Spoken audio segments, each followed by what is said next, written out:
Thank you, Mr. Chairman. A couple of questions on the health electronic medical record, if you will. And I'm just curious how much provider input is being given as to how the system is set up. Is there an ease for them? And is there anything being done to reduce some of the administrative load to the providers so that they can see more patients? And then lastly, I just want to clarify, hopefully we are headed towards a goal of not just sharing two systems and having access to two systems, but actually having one DoD VA record. And I'll address that to both doctors. Thank you. So thank you so much for that question, because I want to point out a couple of things. That in the proposed legislation, I was struck by the fact that as the Congress was requiring us to set up this advisory committee, there was no requirement for clinical input on that advisory board. And so I'm taking you have some experience with electronic health records from the provider point of view.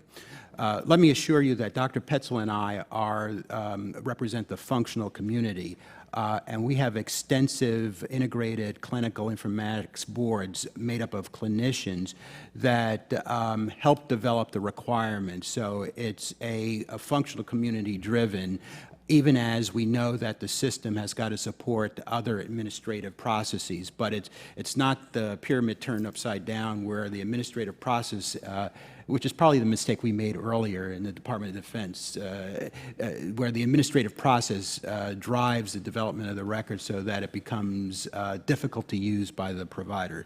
So I wholeheartedly accept your challenge and your question, and I think Dr. Petvel and I are meeting that in terms of how we're developing the requirements.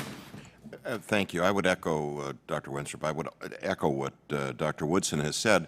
And I would also point out that the VA record was really developed by a group of clinicians as a clinical management platform. It had nothing to do with the administrative functions.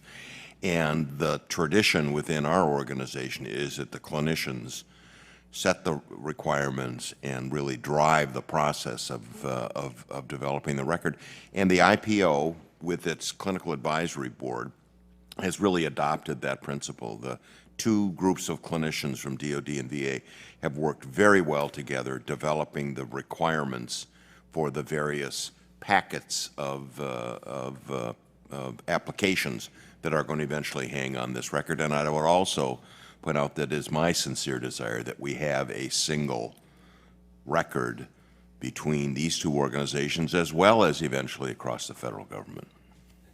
Sir, if I might just add one particular point, I'd be very happy to work with any clinicians or members of Congress who want to look at the functionality of what we're rolling out this year to make sure that you understand what we're really delivering on in terms of that integrated interoperability piece. It's usable. That's the key thing. It's usable. So we'd be happy to demonstrate it to you. Thank you. And I'd like to get that website you mentioned earlier.